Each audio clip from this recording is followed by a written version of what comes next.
আসসালামু আলাইকুম। 18 বাংলা সংবাদে সবাইকে স্বাগত জানাচ্ছি নাজিয়াত শাহরিন। শুরুতেই বিআরবি কেবলস সংবাদ শিরোনাম। আগামী জাতীয় নির্বাচনের আগে জুলাই গণহত্যার বিচার হবে, আসিফ নজরুল। উচ্চ কক্ষে পিআর পদ্ধতি বাস্তবায়নের আশা।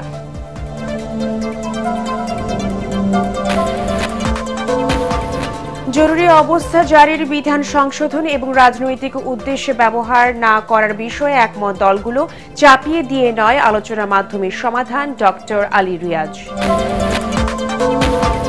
জাতীয় নির্বাচন যত পেছাবে ততই দেশের আইন শৃঙ্খলা পরিস্থিতির অবনতি এবং অর্থনৈতিক ক্ষতিগ্রস্ত হবে, আশঙ্কা মির্জা ফখরুলের। ফেব্রুয়ারিতে ভোটের আশাবাদ। ফ্যাসিবাদের পতন থেকে শিক্ষা না নিলে পরিণতি আওয়ামী লীগের মতোই হবে, নাটোরের পদযাত্রায় নাহিদ ইসলামের হুঁশিয়ারি। যেনতেন ভোটের বিপক্ষে জামায়াতে মিয়া গোলাম পারওয়ার। আনিসুল ইসলাম মাহমুদ, রুহুল আমিন হাওলাদার ও চুন্নুকে দল থেকে অব্যাহতি দিলেন GM কাদের। জাতীয় পার্টির নতুন মহাসচিব শামীম হায়দার পাটোয়ারি।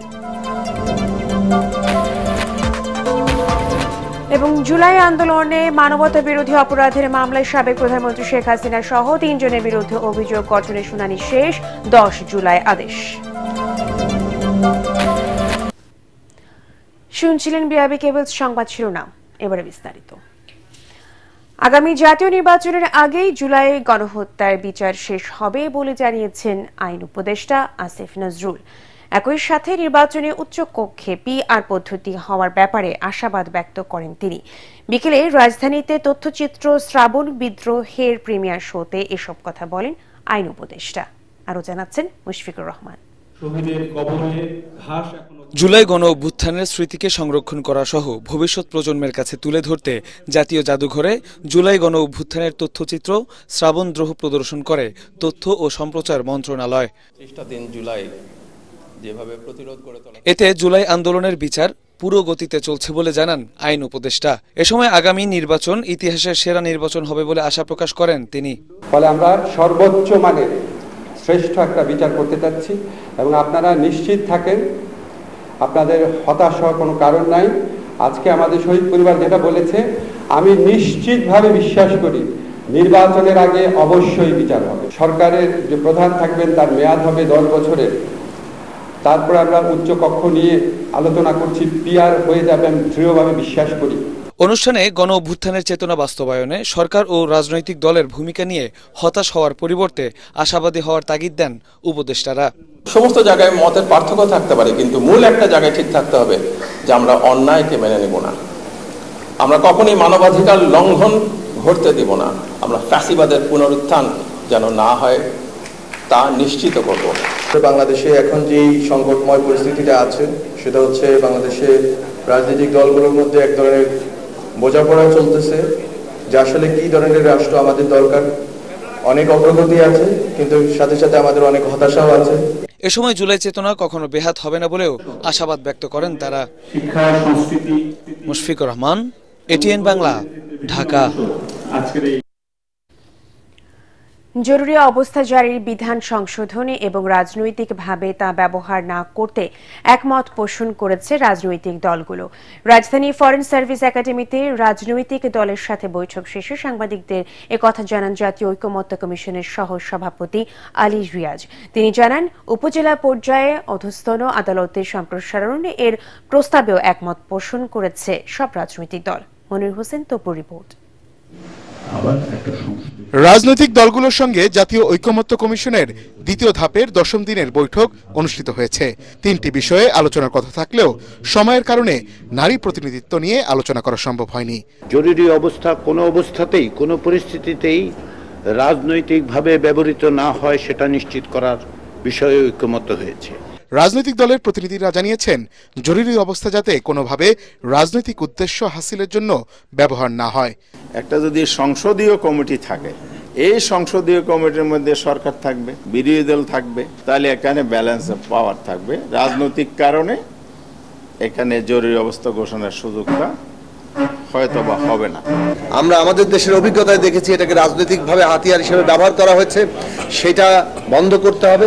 জরুরি অবস্থার সময় নাগরিকদের মৌলিক অধিকারের ক্ষেত্রে কতটুকু আসলে খর্ব করা হবে কিংবা কতটুকু বজায় থাকবে, এইটার একটা মাত্রা থাকা দরকার।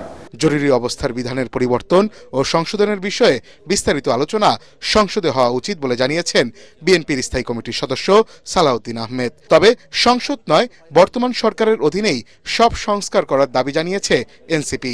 এটা রাজনৈতিকভাবে অপব্যবহার করা যাবে না, এই ব্যাপারে একমত। কিন্তু বিস্তারিত কি কি নাগরিক অধিকার স্থগিত হবে না হবে, কি কি বিধান আরো সংযোজিত হবে, পরিবর্তন করা হবে, এই বিষয়ে বিস্তারিত আলোচনা সংসদে হওয়াই ভালো। ঐক্যমত্য কমিশন যদি পার্লামেন্টের দিকেই তাদের আলোচনাকে অগ্রগতি করতে থাকে, সেক্ষেত্রে অবশ্যই আমরা মনে করব যে আমাদের এই যে গোটা আলোচনা, ঐক্যমত্যের আলোচনা, সে আলোচনা অবশ্যই কার্যকর হবে না। ঐক্যমত্য কমিশনের পরবর্তী বৈঠক বৃহস্পতিবার অনুষ্ঠিত হবে। আমি আন্তরিকভাবে মনির হোসেন তপু, এটিএন বাংলা, ঢাকা। জাতীয় নির্বাচন যত দেরি হবে দেশ তত পিছিয়ে যাবে, অর্থনৈতিক ক্ষতিগ্রস্ত ও আইনি শৃঙ্খলা পরিস্থিতির অবনতি হবে বলে আশঙ্কা প্রকাশ করেছেন বিএনপি মহাসচিব মির্জা ফখরুল ইসলাম আলমগীর। সিলেটে এক সভায় তিনি আশা প্রকাশ করে বলেন, এটি বিবেচনায় নিয়ে অন্তর্বর্তী সরকার 8 ফেব্রুয়ারিতে জাতীয় নির্বাচন আয়োজন করবে। একই অনুষ্ঠানে দলের নীতি নির্ধারকরা অভিযোগ করেন, মুক্তিযুদ্ধ বিরোধী শক্তি সংখ্যানুপাতিক পদ্ধতিতে ভোট নির্বাচনী পরিবেশের কথা বলে দেশকে গণতান্ত্রিক ধারায় ফিরতে বাধা দিচ্ছে। সিলেট থেকে ইকবাল মুন্সির পাঠানো তথ্য ও ছবি নিয়ে বিস্তারিত জানাচ্ছেন মইনুল হাসান। একদিনের সফরে সিলেট এসে দলের চেয়ারপারসনের উপদেষ্টা এম এ মালিকের আয়োজনে মত বিনিময় সভায় যোগ দেন মহাসচিব, স্থায়ী কমিটির সদস্য সহ বিএনপির সিনিয়র বেশ কয়েকজন নেতা। স্থানীয় একটি কমিউনিটি সেন্টারের সভায় বিএনপির নীতি নির্ধারকরা বলেন, পতিত স্বৈরাচার ও স্বাধীনতা বিরোধী শক্তি নিজেদের স্বার্থ হাসিলের জন্য জাতীয় নির্বাচন নিয়ে নানা ষড়যন্ত্র করছে। সচিবালয় থেকে শুরু করে জেলা, উপজেলা, প্রশাসনের বিভিন্ন স্তরে এখন পর্যন্ত শেখ হাসিনার লোকেরা রয়ে গেছে, যারা এখন পর্যন্ত ষড়যন্ত্র করছে, যারা চাচ্ছে না যে বাংলাদেশে একটি সুষ্ঠু নির্বাচন হোক। বিএনপি মহাসচিব মির্জা ফখরুল ইসলাম আলমগীর বলেন, 24-এর গণ অভ্যুত্থান পরবর্তী নতুন বাংলাদেশ গড়ে তুলতে দেশবাসী এখন তারেক রহমানের দিকে তাকিয়ে আছে। আমরা বাংলাদেশে একটা গণতান্ত্রিক রাষ্ট্র প্রতিষ্ঠা করতে চাই, যেখানে সবার অধিকার পূর্ণ করা হবে, ভোট দিতে পারবে মানুষ, যেখানে কথা বলতে পারবে, বাক স্বাধীনতা থাকবে। সেই দেশ তৈরি করার জন্য আমরা নতুন করে সংগ্রাম শুরু করেছি। আর আমাদের এই সংগ্রাম, আমাদের যুদ্ধ, তার নেতা হচ্ছেন আমাদের এখন তরুণ নেতা তারেক রহমান সাহেব। এ সময় জাতীয় নির্বাচন বিলম্বিত হলে দেশ নানা সংকটে পড়বে বলে আশঙ্কা প্রকাশ করেন বিএনপি মহাসচিব। সরকারকে বলতে চাই, অন্য রাজনৈতিক দলগুলোকে বলতে চাই, যত নির্বাচনের দেরি হবে তত বাংলাদেশ পিছিয়ে যাবে। বিনিয়োগ আসবে না, ইনভেস্টমেন্ট হবে না, মবক্রেসি আরো বাড়বে, জুডিশিয়াল সিস্টেম ভেঙে পড়বে, আইন শৃঙ্খলা পরিস্থিতি ভেঙে পড়বে। সেই জন্য দরকার একটা নির্বাচিত সরকার, যে সরকারের পেছনে মানুষ আছে। এর আগে একদিনের সফরে পুণ্যভূমি সিলেটে এসে প্রথমেই দুই সাধক হযরত শাহজালাল রহমতুল্লাহ আলাইহি ও হযরত শাহপরান রহমতুল্লাহ আলাইহির মাজার জিয়ারত করেন বিএনপি মহাসচিব। ফেব্রুয়ারিতে নির্বাচনের একটা মোটামুটি আলোচনা হয়েছে। আমরা সবাই আশাবাদী যে এই নির্বাচনের মধ্য দিয়ে দেশ, জাতি গণতন্ত্রে ফিরে যাবে। এ সময় জিয়া পরিবারের জন্য দেশবাসীর কাছে দোয়া চান তিনি। মইনুল হাসান, এটিএন বাংলা। ফ্যাসিবাদের পতন থেকে শিক্ষা না নিলে পরিণতি আওয়ামী লীগের মতোই হবে বলে হুঁশিয়ারি দিয়েছেন জাতীয় নাগরিক পার্টি এনসিপির আহ্বায়ক নাহিদ ইসলাম। দেশ গড়তে জুলাই পদযাত্রার 7ম দিনে নাটোরে অনুষ্ঠিত পথের সভায় তিনি একথা বলেন। এ সময় বর্তমান রাষ্ট্র কাঠামো জনগণের অধিকার নিশ্চিত করতে ব্যর্থ উল্লেখ করে নতুন সংবিধান, নতুন আইন এবং মৌলিক সংস্কারের মাধ্যমে গণতান্ত্রিক রাষ্ট্র গড়ে তোলার আহ্বান জানান এনসিপির নেতারা। নাটোর প্রতিনিধি জুলফিকার হায়দার জোসেফের তথ্য ছবিতে রিপোর্ট করছেন মাজহারুল হক মুহাজির। কালো টাকার বিরুদ্ধে রংপুর বিভাগের পর দেশ গড়তে এনসিপির জুলাই পদযাত্রা এখন চষে বেড়াচ্ছে রাজশাহী বিভাগ। এই পদযাত্রার 7ম দিনে দলটির গন্তব্য নাটোর, সিরাজগঞ্জ। নাটোরের স্টেশন বাজার থেকে নিচা বাজার হয়ে তাদের পদযাত্রা শেষ হয় শহরের স্বাধীনতা চত্বর মাদ্রাসা মোড়ে। সেখানে আয়োজিত পথসভায় এনসিপি নেতারা বিচার, সংস্কার এবং নতুন সংবিধানের প্রয়োজনীয়তা তুলে ধরেন। আমরা কখনোই মাঠ ছেড়ে চলে যাই নাই, আমরা কখনো আওয়ামী লীগ ছাত্রলীগের সাথে কখনো আপোষ করি নাই। জুলাইয়ের যে আকাঙ্ক্ষা সেটা এখনো বাস্তবায়ন হয়নি, তাই আমরা যেন জুলাইয়ের আকাঙ্ক্ষা বাস্তবায়ন হওয়ার পূর্ব পর্যন্ত এই রাজপথ ছেড়ে না দেই। নাটোরে জুলাই পদযাত্রার ব্যানার ছিঁড়ে ফেলার অভিযোগে এনসিপির আহ্বায়ক নাহিদ ইসলামের সোজা সাপটা জবাব, কর্মসূচিতে বাধা দিলে পরিণতি হবে আওয়ামী লীগের মতো। আমরা আজকেও শুনতে পেয়েছি আমাদের নাটোরের এই কর্মসূচিতে ন্যাক্কারজনকভাবে বাধা দেওয়ার চেষ্টা করা হয়েছে, আমাদের ব্যানার ছিঁড়ে ফেলা হয়েছে।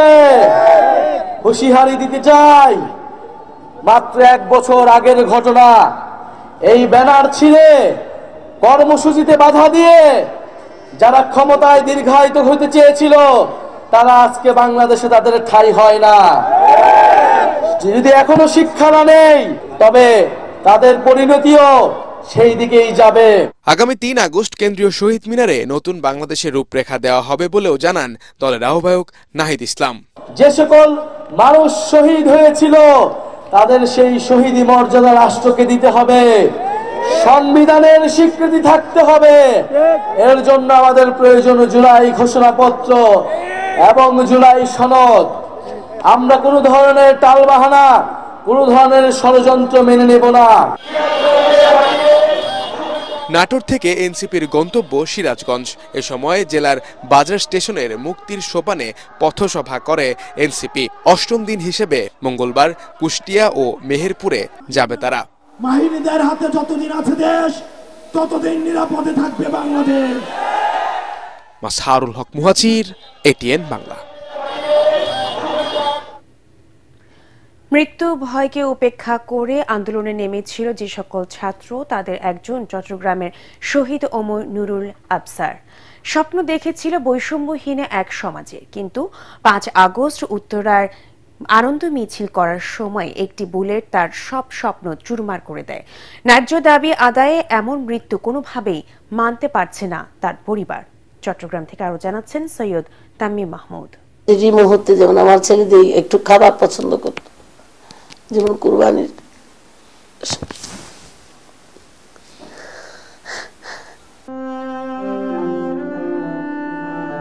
এভাবেই স্মৃতির চিহ্ন হয়ে আছে ওমরের বাসার চেয়ারটি। পরিবারের আড্ডায় যে ওমরের উপস্থিতি সবাইকে আনন্দিত করত, এখন সেখানে শুধুই নীরবতা। অ্যারোনটিক্যাল ইঞ্জিনিয়ার হওয়ার স্বপ্ন ছিল ওমরের, তাই তো চট্টগ্রাম ছেড়ে ভর্তি হয়েছিলেন ঢাকার বাংলাদেশ এয়ারলাইন্স ট্রেনিং সেন্টারে। 13 মডিউলের 12টি সম্পন্ন করেছিলেন কৃতিত্বের সাথে। শেষ মডিউলটি শেষ হওয়ার আগেই একাধিক চাকরির প্রস্তাব পান ওমর। ঠিক এমন সময় অধিকার আদায়ের আন্দোলনে নামে দেশের ছাত্র সমাজ। তাতে অন্য সহযোদ্ধাদের সাথে যোগ দেয় তরুণ ওমর। আমাদের জন্য ওরা জীবন দিচ্ছে, আমরা তো আমাদের বিবেকের কাছে হেরে যাচ্ছি। এরই মধ্যে আন্দোলনের মাঝপথেই আহত হন ওমর, কিন্তু দমে যায়নি এই তরুণ। সুস্থ হয়েই আবার যোগ দেন আন্দোলনে। তবে আন্দোলনের সুফল দেখে যেতে পারেনি এই যুবক। 5ই আগস্ট উত্তরায় আনন্দ মিছিল করার সময় হঠাৎই ঘাতকের নির্মম বুলেট কেড়ে নেয় ওমরের জীবন। বছর হতে চললেও ভাইকে হারিয়ে এখনো কান্না থামছে না তার পরিবারের। একমাত্র বোন ভুলতে পারছে না ভাই হারানোর বেদনা। গুলি খাইছে, তাড়াতাড়ি এনিহাও কোনো একটা ব্যবস্থা করা লাগবে। ও ফোনের পর ফোন দিচ্ছে, ওরা তো ওকে নিয়ে যাচ্ছে। ওমর হত্যার বিচার চান তার পরিবার। আমি আমার ছেলের জন্য ন্যায্য বিচার চাই। বৈষম্যহীন সমাজের স্বপ্ন দেখতে গিয়ে ওমরের মতো আর কারো প্রাণ যেন এভাবে না যায়, এমনটি জানালেন তার পরিবারের সদস্যরা। সৈয়দ তামিম মাহমুদ, এটিএন বাংলা, চট্টগ্রাম। নির্বাচন পেছানো নয়, লেভেল প্লেইং ফিল্ড ছাড়া জামায়াত ইসলাম যেনতেনভাবে নির্বাচন আয়োজনের বিপক্ষে বলে জানিয়েছেন দলটির সেক্রেটারি জেনারেল মিয়া গোলাম পরওয়ার। মহাসমাবেশের প্রস্তুতির অংশ হিসেবে রাজধানীর সোহরাওয়ার্দী উদ্যান পরিদর্শন শেষে তিনি একথা জানান। গোলাম পরওয়ার বলেন, সুষ্ঠু নির্বাচন আয়োজনে সরকারের নিরপেক্ষতা নিয়ে জনমনের সংশয় রয়েছে, তাই লেভেল প্লেইং ফিল্ড নিশ্চিতে সরকারকে উদ্যোগী হওয়ার তাগিদ দেন তিনি। আরও জানাচ্ছেন ইয়াসিন রানা। 19 জুলাই মহাসমাবেশকে কেন্দ্র করে ব্যাপক প্রস্তুতি নিচ্ছে জামায়াত ইসলামী। সারা দেশ থেকে লাখ লাখ নেতাকর্মী অংশ নেবেন এই মহাসমাবেশে। সেজন্য সোহরাওয়ার্দী উদ্যানের প্রস্তুতি পরিদর্শনে আসেন জামায়াতের নেতৃবৃন্দ। সুন্দরভাবে সমাবেশ আয়োজনে বিভিন্ন দিক নির্দেশনা দেন তারা। এ সময় দলের সেক্রেটারি জেনারেল মিয়া গোলাম পরওয়ার বলেন, পিয়ার পদ্ধতিতে নির্বাচন, লেভেল প্লেইং ফিল্ড, জাতীয় নির্বাচনের আগে স্থানীয় নির্বাচন সহ 7 দফা দাবি তুলে ধরা হবে মহাসমাবেশে। একটি অবাধ, নিরপেক্ষ, গ্রহণযোগ্য নির্বাচনের উদ্দেশ্যে লেভেল প্লেইং ফিল্ড, নির্বাচনের পূর্বে প্রয়োজনীয় সংস্কার শেষ করা, মানবতা বিরোধী অপরাধে অভিযুক্তদের বিচারকে দৃশ্যমান করা, পিয়ার পদ্ধতিতে আমাদের জাতীয় নির্বাচনের যে দাবি উঠেছে সর্বমহল থেকে সেটা মেনে নেওয়া, জুলাই অভ্যুত্থানকে নিয়ে যে জুলাই ডিক্লারেশন, যে জুলাই সনদ, সেটা ঘোষণা এবং বাস্তবায়নের জন্য আমরা জুলাই বিপ্লবের প্রথম বার্ষিকী এই জুলাই মাসের মধ্যেই সেটা সরকারকে বাস্তবায়ন এবং ঘোষণার দাবি করেছি। জামায়াতের বক্তব্য ভুলভাবে উপস্থাপন করা হচ্ছে জানিয়ে গোলাম পরওয়ার বলেন, নির্বাচন পেছানোর কথা জামাত কখনো বলেনি। আমরা নির্বাচন পেছানো না করা এ ব্যাপারে কোনো বক্তব্য কখনো রাখি নাই। বক্তব্যটা বুঝতে হবে। আমরা বলেছি, আমাদের আমির সাহেব বলেছেন, নির্বাচন আমরা চাই, কিন্তু সেই নির্বাচন যেন তেন নির্বাচন না হয়। তো যেন তেনর অর্থই হলো কোনো দিকে প্রশাসন ঝুঁকে পড়বে, নিরপেক্ষ হবে না, আবার ইলেকশন ইঞ্জিনিয়ারিং হবে, আবার প্রশাসন জবরদস্তি করবে, কেন্দ্র দখল হবে। এই জাতীয় ইলেকশনকে আমাদের আমিরে জামাত মিন করেছেন। সরকারের নিরপেক্ষতা নিয়ে জনগণের মাঝে সংশয় রয়েছে বলেও মন্তব্য করেন তিনি। সরকার, নির্বাচন কমিশন, সমস্ত প্রশাসন যেন নিরপেক্ষভাবে মানুষের সকল সংশয়কে দূর করে নির্বাচন সুষ্ঠুভাবে পরিচালনার জন্য একটা লেভেল প্লেইং ফিল্ড, কোনো দিকে না ঝুঁকে সবার ক্ষেত্রে সমতার ভিত্তিতে যে গণদাবি উঠেছে এটা যেন নিশ্চিত করতে পারেন। মহাসমাবেশে অন্যান্য ইসলামী দল সহ সমমনা দলগুলোর নেতৃবৃন্দ অংশ নেবেন বলে জানান জামায়াতের secretary general. Yasin Rana, ATN Bangla, Dhaka. দলীয় শৃঙ্খলা ভঙ্গের অভিযোগে এনে senior co chairman barrister Anisul Islam Mahmud, co chairman Ruhul Amin Hawlader ও মহাসচিব মুজিবুল হক চুন্নুকে প্রাথমিক সদস্য পদ সহ সকল পদ পদবি থেকে অব্যাহতি দিয়েছেন জাতীয় পার্টির চেয়ারম্যান GM কাদের। এদিকে মুজিবুল হক চুন্নুকে সরিয়ে নতুন মহাসচিবের দায়িত্ব দেওয়া হয়েছে ব্যারিস্টার শামীম হায়দার পাটোয়ারিকে। গণমাধ্যমে পাঠানো বিবৃতিতে এসব তথ্য জানানো হয়েছে। তৃণমূল পর্যায় থেকে দলকে ঢেলে সাজানোর পাশাপাশি জাতীয় সংসদে হারানো আসন উদ্ধারের আশাবাদ ব্যক্ত করেন নতুন মহাসচিব। আমরা তৃণমূলকে নিয়ে ঢেলে দল সাজাবো তৃণমূলের মতামতের ভিত্তিতে, এবং একই সাথে আমাদের হারানো আসনগুলো উদ্ধার করব। জেলা পর্যায়ে যাব, বিভাগীয় পর্যায়ে যাব। উপজেলা সিস্টেম এরশাদ করেছিলেন, সেই উপজেলা পর্যায়ে জাতীয় পার্টিকে আমরা রিভাইভ করব এবং সকলকে সাথে নিয়ে আমরা একটা সুন্দর বাংলাদেশ, নতুন জাতীয় পার্টি গড়ে সেই সুন্দর বাংলাদেশের পথটায় দৃঢ় পথটায় এগিয়ে চলবো। আমি সকলের কাছে সাহায্য কামনা করছি, সহযোগিতা কামনা করছি। মুক্তিযুদ্ধের প্রকৃত ইতিহাস পক্ষপাতহীনভাবে তুলে ধরার ওপর জোর দিয়েছেন প্রধান উপদেষ্টা ডক্টর মোহাম্মদ ইউনূস। বিকেলে রাষ্ট্রীয় অতিথি ভবন যমুনায় মুক্তিযুদ্ধ বিষয়ক মন্ত্রণালয়ের সঙ্গে এক বৈঠকে তিনি একথা বলেন। প্রধান উপদেষ্টা বলেন, মুক্তিযুদ্ধ মন্ত্রণালয়ের কোটি কোটি টাকা ব্যয়ে নির্মিত স্থাপনাগুলোতে বিভ্রান্তিকর ইতিহাস তুলে ধরা হয়েছে। কোথাও রণাঙ্গনের বর্ণনা নেই, মুক্তিযোদ্ধাদের তথ্য অনুপস্থিত। বঙ্গবন্ধুর আদর্শ ও মুক্তিযুদ্ধ নিয়ে 23 কোটি টাকার গবেষণা প্রকল্প থাকলেও বাস্তবে তার কোনো গবেষণা দেখা যায়নি বলেও জানান তিনি। মুক্তিযোদ্ধা কল্যাণ ট্রাস্টের অধীনে থাকা মূল্যবান সম্পদের সদ্ব্যবহার ও রাজনৈতিক অপব্যবহার নিয়েও প্রশ্ন তোলেন প্রধান উপদেষ্টা। ডক্টর ইউনূস বলেন, এই ট্রাস্টকে আবার কার্যকর করে তুলতে একজন পরামর্শক নিয়োগে এবং একটি কমিটি গঠনের নির্দেশ দেওয়া হয়েছে। জুলাই আগস্টে যা হয়েছে তা ছিল রাজনৈতিক বিরোধ, কোনো যুদ্ধ নয়, এমন যুক্তি তুলে ধরে আন্তর্জাতিক অপরাধ ট্রাইব্যুনাল আইনে শেখ হাসিনাকে সাজা দেওয়ার সুযোগ নেই বলে দাবি করেছেন তার পক্ষে রাষ্ট্রে নিযুক্ত আইনজীবী আমির হোসেন। তবে রাষ্ট্রপক্ষের দাবি, ট্রাইব্যুনাল আইনের অপব্যাখ্যা দিয়েছে আসামি পক্ষ। উভয় পক্ষে শুনানি শেষে 10 জুলাই অভিযোগ গঠনের আদেশে দিন ধার্য করেন আন্তর্জাতিক অপরাধ ট্রাইব্যুনাল। বিচারপতি গোলাম মর্তুজা মজুমদারের নেতৃত্বাধীন 3 সদস্যের ট্রাইব্যুনাল এই আদেশ দেন। আরো জানাচ্ছেন হুমায়ুন চিস্তি। বৈষম্য বিরোধী ছাত্র আন্দোলন দমাতে জুলাই আগস্টে ছাত্র জনতার উপরে নির্বিচারে গুলি চালায় আইনশৃঙ্খলা রক্ষাকারী বাহিনী। মারা যায় অন্তত 1,500, আহত হন কমপক্ষে 25,000 মানুষ। ওই সময় সংগঠিত মানবতা বিরোধী অপরাধের দায়ে সুনির্দিষ্ট 5টি অভিযোগে সাবেক প্রধানমন্ত্রী শেখ হাসিনা, সাবেক স্বরাষ্ট্রমন্ত্রী আসাদুজ্জামান খান কামাল ও সাবেক আইজিপি চৌধুরী আব্দুল্লাহ মামুনের বিরুদ্ধে আনুষ্ঠানিক অভিযোগ ট্রাইব্যুনালে জমা দেয় প্রসিকিউশন। সোমবার পূর্ব নির্ধারিত শুনানিতে শেখ হাসিনা ও আসাদুজ্জামান খান কামালকে অভিযোগ থেকে অব্যাহতি চেয়ে আইনি যুক্তি তুলে ধরেন রাষ্ট্রনিযুক্ত আসামি পক্ষের আইনজীবী। উনি যদি চাইতেন রাজাকারকে হত্যা করে ফেলবেন তাহলে ইতিপূর্বেই পারতেন। উনি ইতিপূর্বে যেহেতু রাজাকারদের হত্যা করেন নাই, আজকে আসে কেন বাচ্চা ছেলেদেরকে হত্যা করবেন? প্রথম কথা। দ্বিতীয় কথা হলো, ওনাদেরকে বলা হয়েছে যে তাপস সাহেবের সঙ্গে উনি ফোনালাপ করেছেন, সেই ফোনালাপে বিভিন্ন ছাত্রদেরকে হত্যার নির্দেশ দিয়েছেন। আমি বলেছি এটা সঠিক না, এরকম কোনো নির্দেশ প্রসিকিউশন পক্ষ থেকে কোনো ডকুমেন্টারি কোনো এভিডেন্স তাদের কাছে নাই। একই সাথে রাষ্ট্রপক্ষের দায়ের করা তথ্য প্রমাণকে রাজনৈতিক উদ্দেশ্য প্রণোদিত ও ভিত্তিহীন বলে দাবি করেন তিনি। যে সমস্ত কথাবার্তা এসছে সেগুলো কল্পিত, উদ্দেশ্য প্রণোদিত, রাজনৈতিক উদ্দেশ্য প্রণোদিত এবং যেগুলো কোনো সত্যিকারের ভিত্তি নাই। তবে আসামি পক্ষের ব্যাখ্যা আইনের অপলাপ বলে দাবি করে প্রসিকিউশন। সুস্পষ্ট করে বলা আছে যে এই আইন প্রণয়নের আগে অথবা পরে যদি কোনো মানবতা বিরোধী অপরাধ সংঘটিত হয় এই বাংলাদেশের টেরিটরির মধ্যে, তাহলে এই ট্রাইব্যুনাল উক্ত অপরাধের বিচার করতে পারবেন। অতএব এটি যে যুদ্ধ অপরাধের আইন, এটি এই আইনের আগাগোড়ার কোথাও বলা নাই। আমরা প্রসিকিউশনরা অভিযোগ গঠনের জন্য আবেদন করেছি, সেটির উপরেই আদেশ হবে আগামী 10 জুলাই 2025। অভিযুক্তদের এই আইনে সাজা দেওয়ার সুযোগ রয়েছে কিনা তা বিচারের মধ্য দিয়ে প্রমাণিত হবে বলে জানায় রাষ্ট্রপক্ষ।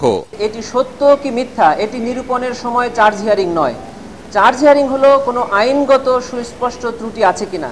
সত্য মিথ্যা নির্ধারণ হয় ট্রায়ালে। যদি এটা সত্য না হয় তাহলে ওনারা খালাস পাবেন। আসামিদের সাথে যোগাযোগের কোনো অবকাশ নেই বলে জানিয়েছেন ডিফেন্স কাউন্সিল আমির হোসেন। আর অভিযোগ গঠনের সময় শুনানি করবেন না বলে আগেই জানিয়েছিলেন সাবেক আইজিপি চৌধুরী আব্দুল্লাহ মামুনের আইনজীবী।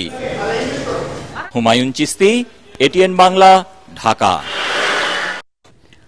গত অর্থ বছরে 3,68,177 কোটি টাকা রাজস্ব আদায় হয়েছে বলে জানিয়েছেন জাতীয় রাজস্ব বোর্ড এনবিআর এর চেয়ারম্যান আব্দুর রহমান খান।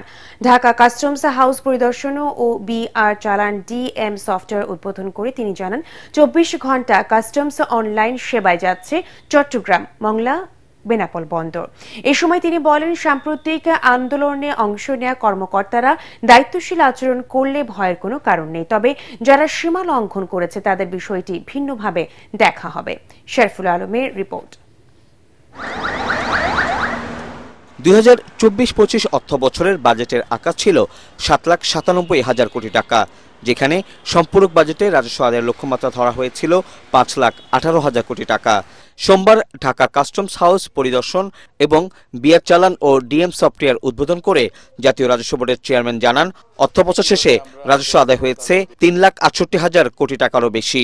ব্যক্তিগত অথবা গোষ্ঠীগত স্বার্থ কখনোই যদি রাষ্ট্র স্বার্থের সাথে কনফ্লিক্ট করে, আমরা সবসময় রাষ্ট্রের পক্ষে কাজ করব। অর্থনীতির অন্যতম মূল চালিকা শক্তি কাস্টমস উল্লেখ করে এনবিআর চেয়ারম্যান বলেন, যে কোনো পরিস্থিতিতে কাস্টমসকে সচল রাখতে হবে, কোনো অবস্থায় তা বন্ধ রাখা যাবে না।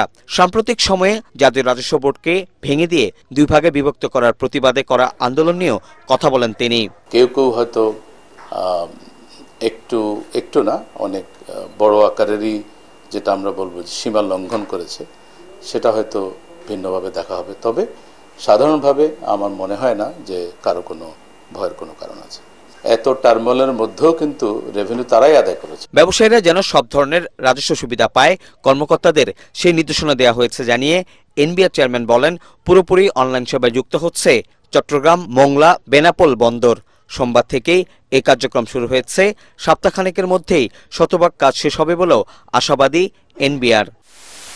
শরফুল আলম, এটিএন বাংলা, ঢাকা। দুর্বল ব্যাংকের আমানতকারীরা কবে নাগাদ তাদের অর্থ ফেরত পাবেন তা নির্দিষ্ট কোনো সময় বলতে পারছেন না বাংলাদেশ ব্যাংকের governor doctor Ahsan H Mansur. এক ব্রিফিংয়ে তিনি জানান, সবগুলো আর্থিক প্রতিষ্ঠান না টিকলেও আমানতকারীদের টাকা সুরক্ষিত থাকবে। 20টি ব্যাংকের ঝুঁকি ভিত্তিক নিরীক্ষা শেষ হয়েছে জানিয়ে তিনি বলছেন, 2026 সালের প্রথম থেকে ব্যাংক রিস্ক বেসড সুপারভিশন বা নজরদারি শুরু হবে। এবছর মূল্যস্ফীতি 8% মধ্যে আসবে কিনা তা নিয়েও সংশয় প্রকাশ করেন গভর্নর। বিটিসিএল এর ফাইবার নেটওয়ার্ক প্রকল্পে দুর্নীতির অভিযোগ উঠলেও তা চালিয়ে নিতে দুদকে চিঠি দেওয়ার বিষয়ে অপব্যাখ্যা করা হচ্ছে বলে মনে করছেন প্রধান উপদেষ্টার বিশেষ সহকারী ফয়েজ আহমেদ তৈয়ব। তিনি দাবি করেন, টেলিযোগাযোগ লাইসেন্সকে কেন্দ্র করে কমিউনিকেশন মাফিয়াদের রোশানলে পড়েছেন তিনি। এদিকে দুদক বলছে, ওই চিঠিকে চাপ মনে করছে না কমিশন। বিটিসিএল এর প্রকল্পে দুর্নীতির অনুসন্ধান অব্যাহত থাকবে। রিপোর্টে জানাচ্ছেন মাহবুব কবির চপল। 5G সেবা চালুর লক্ষ্যে 2022 সালে ফাইবার নেটওয়ার্ক সম্প্রসারণ প্রকল্প শুরু করে বিটিসিএল। আওয়ামী লীগের সময় নেওয়া ওই প্রকল্পে দুর্নীতির প্রাথমিক সত্যতা পায় দুদক। শত কোটি টাকা লোপাট ঠেকাতে ক্রয় প্রক্রিয়া বন্ধ রাখতে ডাক ও টেলিযোগাযোগ মন্ত্রণালয়ে চিঠি দেয় কমিশন। এর প্রেক্ষিতে ওই প্রকল্প চালু রাখার বিভিন্ন যুক্তি তুলে ধরে দুদককে সহযোগিতা করতে ডিউ লেটার বা আধা সরকারি চিঠি দেন প্রধান উপদেষ্টার ডাক, টেলিযোগাযোগ ও তথ্য প্রযুক্তি মন্ত্রণালয়ের বিশেষ সহকারী ফয়েজ আহমেদ তৈয়ব, যা সামাজিক যোগাযোগ মাধ্যমে ছড়িয়ে পড়লে সমালোচনা শুরু হয়। একে অনেকেই দুদকের কাজে হস্তক্ষেপ বলে মনে করছেন। তবে সংবাদ সম্মেলনে বিশেষ সহকারী জানান, রাষ্ট্রের মঙ্গলের জন্যই তিনি চিঠি দিয়েছিলেন, জানিয়ে ষড়যন্ত্র করছে একটি চক্র। আমরা দুর্নীতি দমন কমিশনের মাননীয় চেয়ারম্যান মহোদয়ের সাথে কথা বলেছি। আমি নিজে ওনার অফিসে গিয়েছি। আমি বলেছি যে স্যার, যেহেতু 290 কোটি টাকা চলে গেছে এবং যেহেতু এটা সর্বনিম্ন দরদাতা এবং ক্যাপাসিটি নিয়ে যেই অপতথ্যটা এসেছিল সেটা বুয়েট যেহেতু ক্লারিফাই করেছে, আমরা একটা কমিটি করে দিব, যেই কমিটি নিশ্চিত করবে যে রাইট ইকুইপমেন্ট যেটা প্রতিশ্রুতি দেওয়া হয়েছে সেটা আসবে। এটাকে অপব্যাখ্যা করে আমাকে ব্যক্তিগতভাবে আমার মিনিস্ট্রিকে এবং আমাদের সরকারকে চরিত্র হননের একটা চেষ্টা আপনারা মিডিয়াতে দেখেছেন। আমি এর নিন্দা জানাই। একদল স্বৈরাচারের দোসর এবং মাফিয়া ব্যবসায়ী যারা সিন্ডিকেট তৈরি করছিল, যারা এই সিন্ডিকেট ভাঙতে চায় না এবং যারা এই সিন্ডিকেট ভেঙে নতুনদেরকে এই ব্যবসায়, টেলিকম ব্যবসায় আসতে দিতে চায় না, তারা এই ধরনের অপতথ্য ছড়াচ্ছে বলে আমি মনে করি। সরকারি পর্যায় থেকে এ ধরনের চিঠি দুদককে দেয়া যায় কিনা তার জবাবে কমিশনের মুখপাত্র জানান, যে কেউ দিতে পারে, তবে অনুসন্ধান বন্ধ হবে না। যে এই চিঠির প্রেক্ষিতে দুদক কোনো প্রকার চাপ অনুভব করছে না এবং এই বিষয়ে দুদকে যে অনুসন্ধান কার্যক্রম চলছিল সেটা স্বাভাবিক গতিতে চলমান থাকবে। তিনি জানান, চলতি বছর 6 মাসে 5,929টি অভিযোগ আসে দুদকে, যার মধ্যে 530টি আমলে নিয়ে মামলা করা হয় 255টি। এতে আসামি করা হয়েছে 983 জনকে। চার্জশিটভুক্ত আসামি মাহবুব কবির চপল, এটিএন বাংলা, ঢাকা। চাকরিতে পুনর্বহাল সহ 3 দফা দাবিতে রাজধানীর কাকরাইল মসজিদ মোড়ে অবস্থান নেওয়া চাকরিচ্যুত বিডিআর সদস্যদের ওপর জলকামান ও সাউন্ড গ্রেনেড নিক্ষেপ করেছে পুলিশ। সকালে প্রধান উপদেষ্টার বাসভবন যমুনা অভিমুখে যাওয়ার সময় এই ঘটনা ঘটে। এতে ছত্রভঙ্গ হয়ে যায় তাদের অবস্থান। এই সময় পুলিশ সহ বেশ কয়েকজন আন্দোলনকারী আহত হন। মাজহারুল হক মুহাজিরের আরেকটি রিপোর্ট।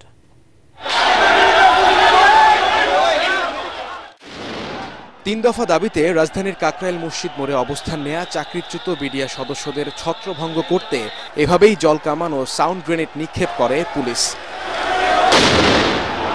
দাবি আদায়ে যমুনা অভিমুখে যাওয়ার সময় পুলিশ আন্দোলনকারীদের 10 মিনিটের আলটিমেটাম দেয়।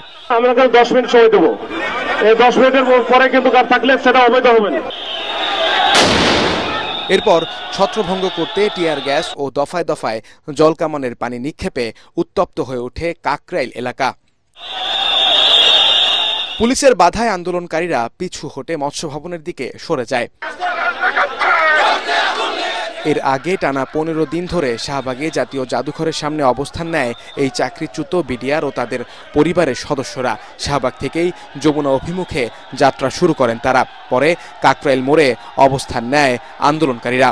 22 তারিখ থেকে আজকে 7 তারিখ পর্যন্ত আমরা আন্দোলন চলমান রেখেছি, কিন্তু কোনো প্রশাসন থেকে বা সরকার পক্ষ থেকে কোনো পদক্ষেপ নেয় নাই। আজকে 15 বছর আমরা অনারে অভাব অনটন নিয়ে বউ বাচ্চা নিয়ে কষ্টে আছি। আমরা অনেক কিছু চাচ্ছি না, ন্যায্য যেটা সেটা চাচ্ছি সরকারের কাছে। এ সময় বন্ধ হয়ে যায় আশেপাশের যান চলাচল, ভোগান্তিতে পড়েন সাধারণ মানুষ। মাসহারুল হক মুহাজির, এটিএন বাংলা, ঢাকা। সর্বদা নেতৃত্বের প্রতি অনুগত থেকে অর্পিত দায়িত্ব সুষ্ঠুভাবে পালনে প্রেসিডেন্ট গার্ড রেজিমেন্টের সদস্যদের নির্দেশ দিয়েছেন রাষ্ট্রপতি মোহাম্মদ শাহাবুদ্দিন। আজ যথাযথ উৎসাহ ও উদ্দীপনার মধ্য দিয়ে পালিত হয় পিজিআর এর সুবর্ণ জয়ন্তী। 50তম প্রতিষ্ঠা বার্ষিকী উপলক্ষে সকালে পিজিআর সদর দপ্তরে রাষ্ট্রপতি মোহাম্মদ শাহাবুদ্দিনকে অভ্যর্থনা জানান সেনাবাহিনী প্রধান জেনারেল ওয়াকারুজ্জামান। এই সময় প্রেসিডেন্ট গার্ড রেজিমেন্টের কোয়ার্টার গার্ড পরিদর্শন করেন রাষ্ট্রপতি। কুশল বিনিময় করেন রেজিমেন্টের অফিসার ও জেসিওদের সাথে।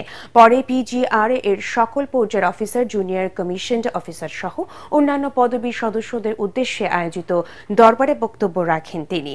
অনুষ্ঠানে নৌ ও বিমান বাহিনী প্রধান সহ সেনাবাহিনীর ঊর্ধ্বতন কর্মকর্তারা উপস্থিত ছিলেন। আল আরাফা ইসলামী ব্যাংক অর্থ সংবাদ।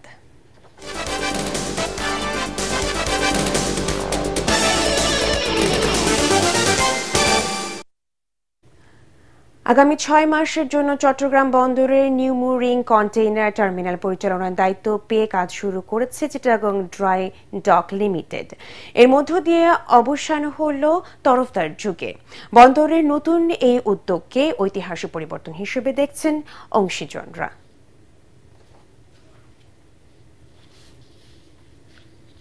আন্তর্জাতিক সংবাদ।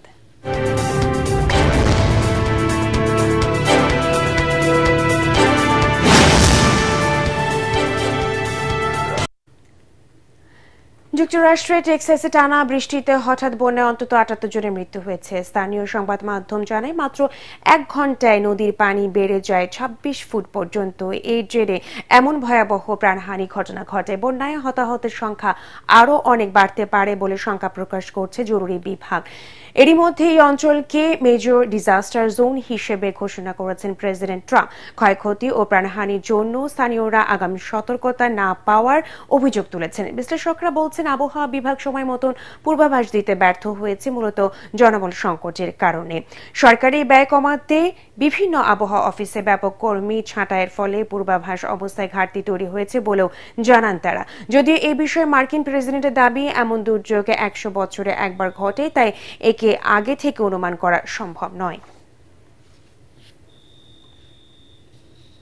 খেলার খবর।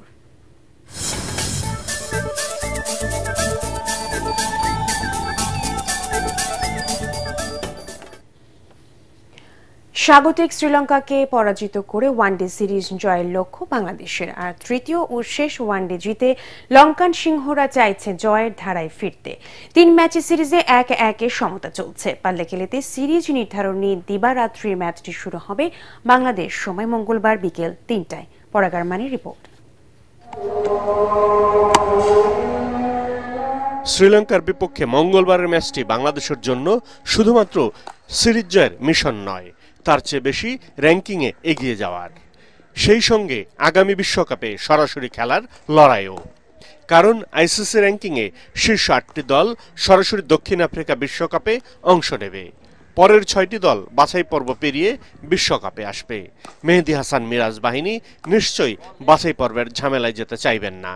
পরিশ্রমী সৌভাগ্যের প্রস্তুতি, তাই সিরিজ জয়ে কঠোর পরিশ্রম করে যাচ্ছে টাইগার বাহিনী। এদিকে বাংলাদেশ দলে 2টি পরিবর্তন হওয়ার সম্ভাবনা রয়েছে। ইনজুরি আক্রান্ত নাজমুল হোসেন শান্তর পরিবর্তে খেলতে পারেন লিটন দাস, আর হাসান মাহমুদের জায়গায় দেখা যাবে পেসার তাসকিন আহমেদকে। ওয়ার্কলোড ম্যানেজমেন্টের কারণে দ্বিতীয় ওয়ানডেতে তাসকিনকে খেলানো হয়নি। এদিকে নিজেদের মাঠে দর্শক সমর্থন নিয়ে শ্রীলঙ্কাও বাংলাদেশকে হারানোর জন্য মাঠে নামবে। তাদের লক্ষ্য থাকবে উদ্বোধনীতে ভালো শুরুর পর মিডল ও লোয়ার অর্ডারে কয়েকটি জুটি করে টার্গেটটা টাইগারদের নাগালের বাইরে নিয়ে যাওয়ার। তবে কথা হলো ভাগ্য সবসময়ই পরিশ্রমীদের পক্ষেই থাকে। সেই পরিশ্রমটা বাংলাদেশ যথাযথভাবে করতে পারলে কলম্বোর মতো পাল্লে কেলেতেও হাসবে বিজয়ের হাসি। পরাগ আমান, এটিএন বাংলা। শেষ করার আগে বিআরবি কেবল সংবাদ শিরোনামগুলো জানিয়ে দিব আরো একবার। আগামী জাতীয় নির্বাচনের আগেই জুলাই গণহত্যার বিচার হবে, আইন উপদেষ্টা আসিফ নজরুল উচ্চ কক্ষে পিআর পদ্ধতি বাস্তবায়নের আশা।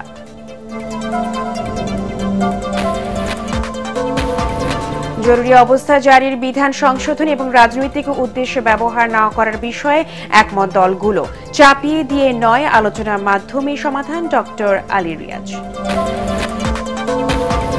জাতীয় নির্বাচন যত পেছাবে ততই দেশের আইন শৃঙ্খলা পরিস্থিতির অবনতি এবং অর্থনৈতিক ক্ষতিগ্রস্ত হবে, আশঙ্কা মির্জা ফখরুলের। ফেব্রুয়ারিতে ভোটের আশাবাদ।